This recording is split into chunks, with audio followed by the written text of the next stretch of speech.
Welcome back, everyone. Well, it's official. We knew it last week, but now it's official. Democracy is dead on the federal level.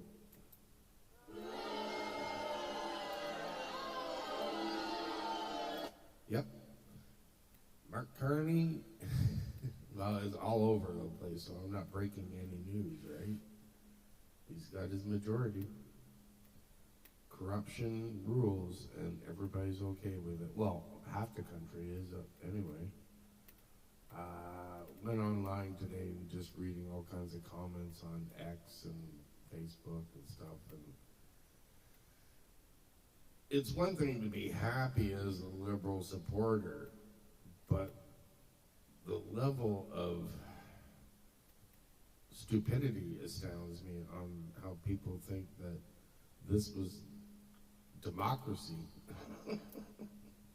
that this was Canadians giving him a mandate, and this is not it.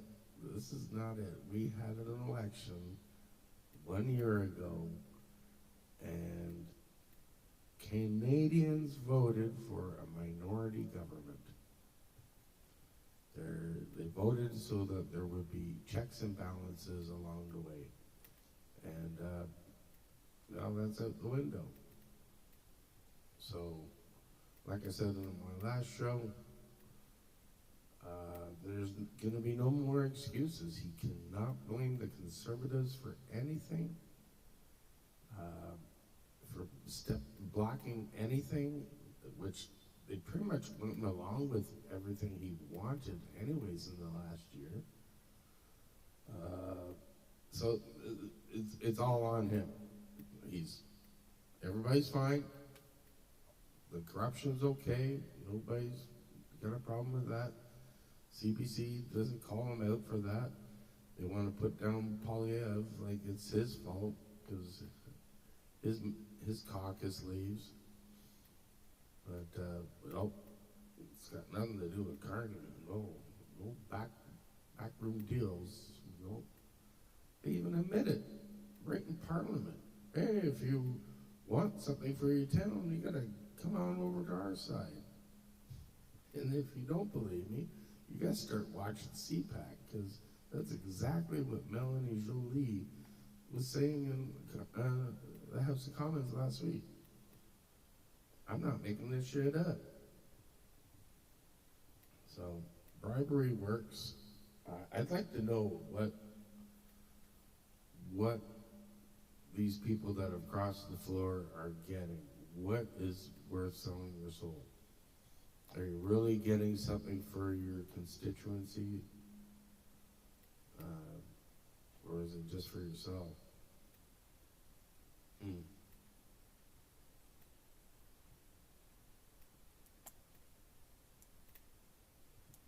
Where the hell's my pause button again?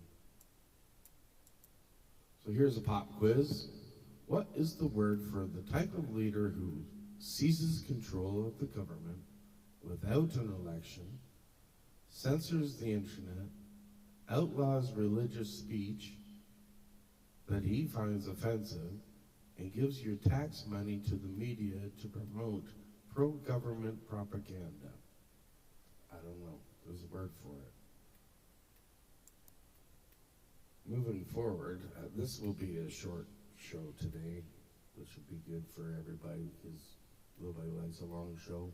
Nobody's really watching the whole thing anyways.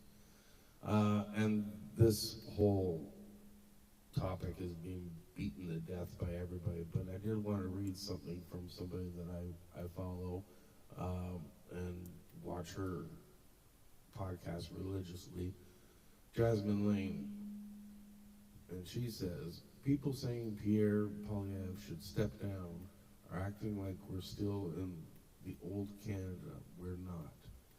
Carney just pulled off something that has never been done before, using a loophole to build a majority, and instead of outrage, it's getting applause. And now those same people want to turn around and lecture everybody else on how politics is supposed to work. No. You don't get to break the system, benefit from it, and then demand everyone else respect the rules that you just blew up. The precedent has changed. Old norms no longer apply. You cheered for it, and we're excited for this. Don't stop now. Moving forward. You know what? In the interest of fairness, I will say one thing today in praise of Mark Carney. He is going to take a portion, small portion, but a portion of federal tax off of the gas. So let's give it up for him.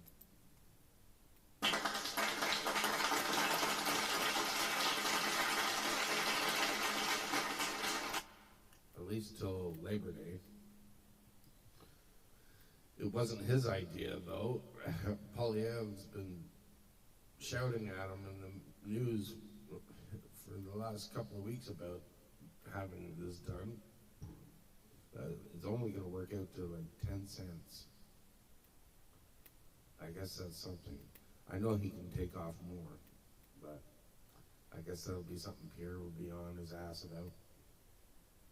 But it's a start. 10 cents is 10 cents.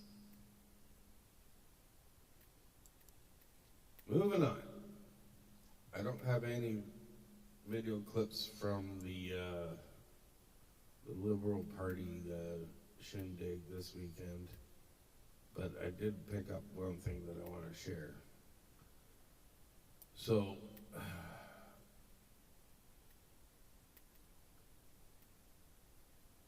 sorry, I just went blank for a second. So they had this guy, Patrick Pichette, a former senior executive at Google, who now lives in Europe. He suggests that Canadians who want to pursue opportunities in the U.S. should face an exit tax of $500,000. $500,000 to leave your own country. What in the hell? This from someone who once left Canada himself to build a career in the U.S. and paid virtually nothing to do so. And if you're listening and not watching, at the top of this, it says, you've been in power for 10 years, you doubled the debt, you weakened the economy, and now your answer is to trap young Canadians. So, like, people want to get out of this country, and I don't blame them. I'm kind of one of them, but I can't go anywhere. I don't have the means, and I'll just go down with the sinking ship, I guess. But like, just think, you want to leave the country and start somewhere else, and you got to pay basically a fine, a tax. Call it whatever you want. $500,000 to get out of jail? Who comes up with this shit? My God. And they'll go, oh, yeah, I know. Good Lord. And moving on. Actually, I'm going back because I found the thing I wanted to share about Marilyn Gladue. This is from her. Crossing the floor is the only way to get the Liberals to invest in your riding. And this is her saying this. I had the housing minister, the housing minister, Gregor, I can't read, sorry. I'm gonna start this again. I had sent Housing Minister Gregor Robinson, when I was re-elected in 2025, a one-page of all the things that lined up with his file that we wanted in Sarnia. It went really nowhere until I crossed the floor. This is what I'm hoping will be the result. So there you go. You want something, cross the floor and get it. I guess that's what they want. So I guess there'll be a stampede of everybody crossing the floor just to get the shit that they want. I don't think that's really how it should work. Well, moving forward once again, I just got one thing that I wanted to say about the Bill C-9 with the whole religious thing. And I knew last week when I was doing the show, there was something in the back of my head that told me that I had heard or read some scripture a long time ago, and you know, I'm the world's worst excuse for a Christian. But I knew something in the back of my head that told me, you know, there was some kind of scripture to basically say not to worry about this. And I found it. It was actually just the other day, and I marked it down, and so I would remember it for whenever I do the next podcast, which is now. So, you know, C9, there's going to be restrictions on what you can say to people publicly or online or whatever about religious texts and hate speech and all that stuff. And really, you know, for me, it doesn't affect me personally because I don't go out spewing religious texts or anything of any kind to anybody to tell them how to live their life. But for anybody that's got their knickers in a knot about not being able to say anything publicly, I do have some scripture to talk to that deals with that, and I'll say it in just a minute. But I did want to touch on, just recently I heard that the province of Quebec totally banned any public prayer in the public squares and the streets and all that stuff, which is pretty extreme that they had to do that. And I don't think that's actually geared at Christians at all, because it's pretty Catholic there, you know. I think that's to try to get some of the other people out of the streets and causing chaos.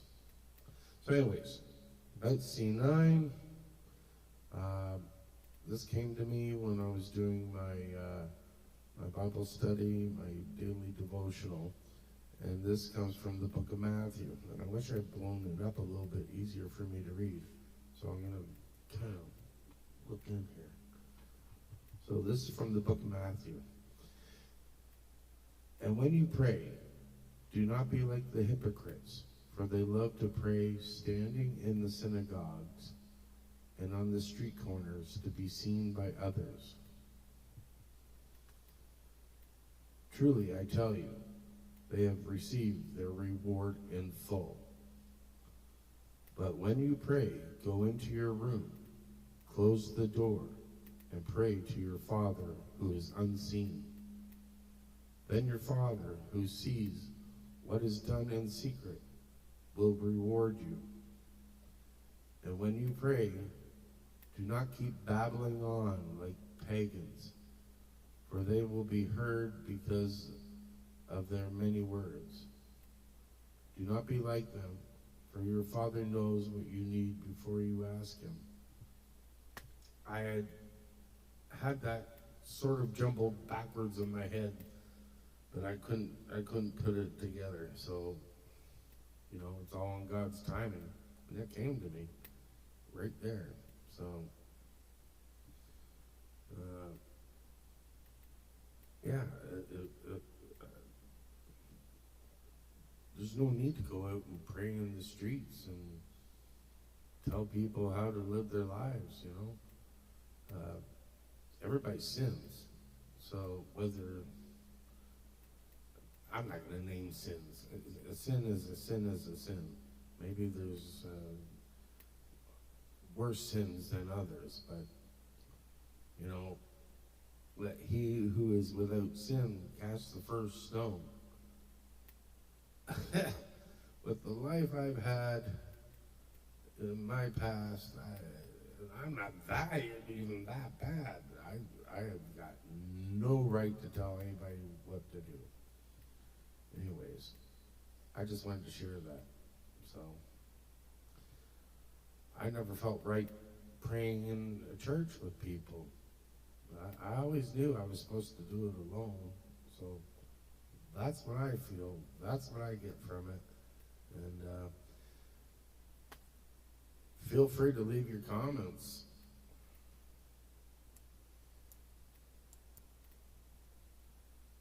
Anyways, moving forward, I don't know if I'm worth talking about any more of the federal stuff for a while. I'm going to stick to some more local stuff. I got some videos of a couple local mayors talking about the really rough side roads that we've got going on here in the Durham region. So this is Mayor Dave Barton from UXBRIDGE, and I don't know, this, I think the 6th concession, anyways, he's going to talk about it. This is a really rough road here. Hello everyone, Dave Barton here. I am here in the 7th concession. This is one of our roads that has not been hard surfaced yet. And this time of year, when it's this wet, when the frost is coming out of the ground, it is a total disaster. It's why we've paved 20 kilometers of roads for the very first time. So if your road looks like this, know that we're not ignoring it because we don't care. It's because there's not a lot you can do to make them better without making them worse. So when it's this wet, and we run heavy equipment like a grader through it, it might look better for a very short period of time, but it gets worse really fast, especially when it continues to be wet. So we are just waiting for the appropriate weather so that we can look after these. We are starting another section of gravel conversion this year. So just know that we are very motivated to get these things fixed long term.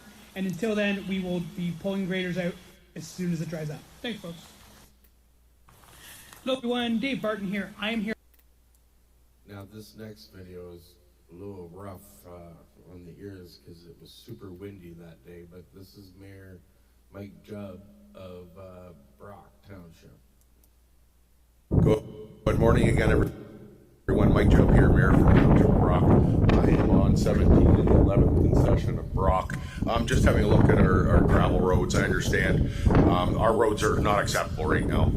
I got called out for saying that the roads are just fine. I've never said that once. That's the most ridiculous comment I've ever heard, to be quite honest. I tour our back roads all the time. I talk to our staff all the time. Again, I'm not a grader operator. Council's not a grader operator. That is operational, which our staff and manager operations look after. So right now we have all, it's not lack of effort here. We have all 3 graders, we have draggers, everything ready to go. It's just the conditions have been treacherous. It's been freezing. It's been warm. It's been rain. Someone told me we got 100 millimeters of rain last week in the Sunderland area. You cannot grade these roads. It will make it worse. And to boot, if you look right here beside me, there's a frost hole. There's still frozen frost coming out of these roads. So it's an extremely difficult time. Is this acceptable? Absolutely not. I have never said that. If anything, I am all in favor of throwing everything we can at these roads, which is what we've obviously done in the past. The problem is we can't get on them right now. It's just so bad. It makes it worse. We did it last year. We came and graded the 10th and 11th last year. We never should have done it. We've had more complaints since. I will promise you, as soon as this equipment can get on here, we have a full complement of staff ready to go. Please, it's not their fault. They are ready to go. It is the weather. It is horrible. The Mayor of UXBRIDGE just posted. Ramera, Kawartha Lakes, we're all in the same boat. This is not just Brock. This year, we have also increased our gravel program almost to $1 million. That's historic amounts. External ditching, brushing, peel the corners off these roads. Let the water out.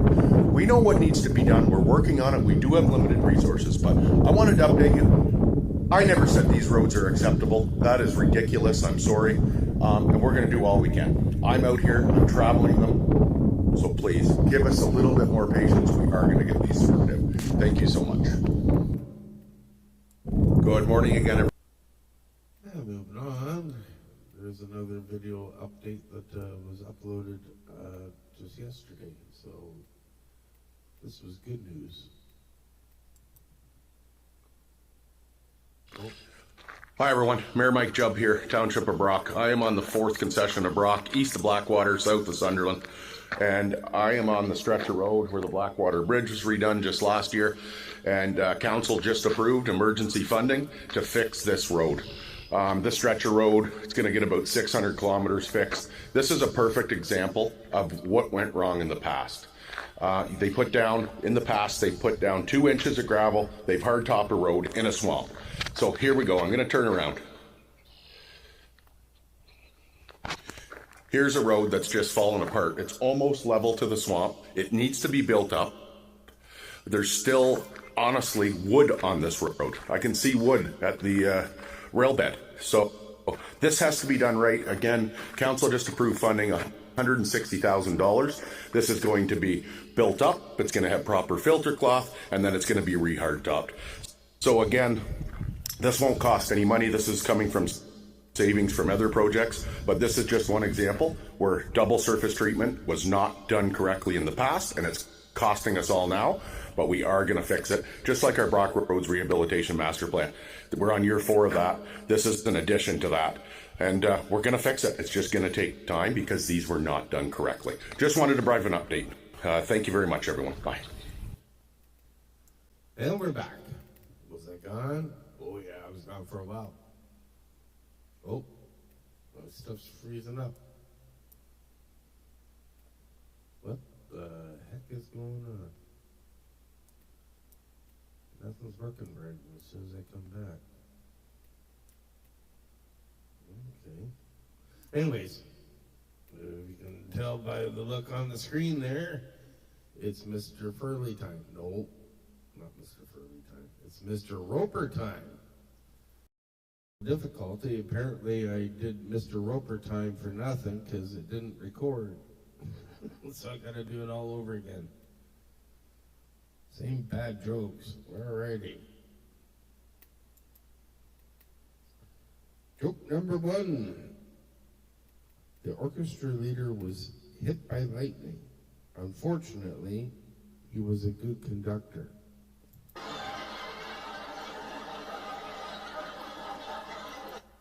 Oh boy. What do we got here? Someone ripped the 5th month out of the new calendar. I'm dismayed. I like that one.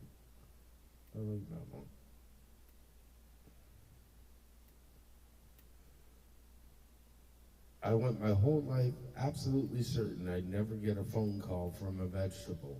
Then one day, onion rings.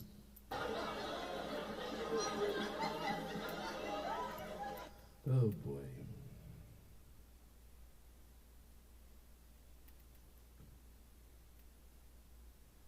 Oh, I didn't read this one the last time. I don't know why I couldn't find it. Watching the World Origami Championship. It's on pay-per-view.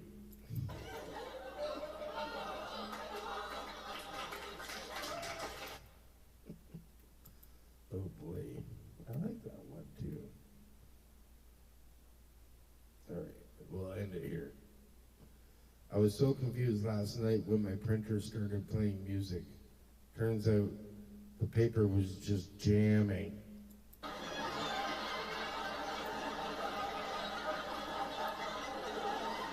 Oh boy. Does anybody actually stick around for these at the end? I don't know. Nobody leaves a comment at all. I don't even get any likes. I get views, but I don't know. Anyways, we're getting to the end of the show here. Let me get trying to find something here, and I can't see it because I don't have my glasses. I don't know where I put them. Anyways, thank you so much for tuning in. I hope you enjoyed whatever this was. And you have been a dynamite audience, and you deserve to give yourselves a round of applause.